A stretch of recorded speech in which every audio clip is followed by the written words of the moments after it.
تركيا لها دور، السعودية إذا لها دور. تسمح لي أحكي عامي، تفضل. فأمريكا سوتنا ملطشة، ولا إحنا كنا عزيزين كريمين ما حد يتدخل بينا، ولا العراق هو أكبر دولة ولذلك إجا احتلتها أمريكا، حتى إذا سقطت العراق في أيادينا يعني سقوط دولكم كلش بسيط.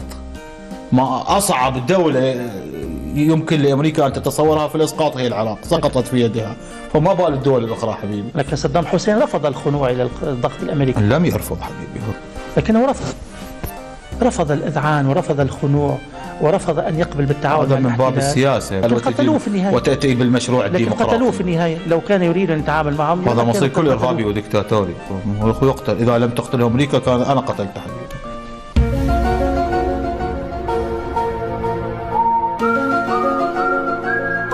إذا لم تقتله أمريكا كان أنا قتلته حبيبي.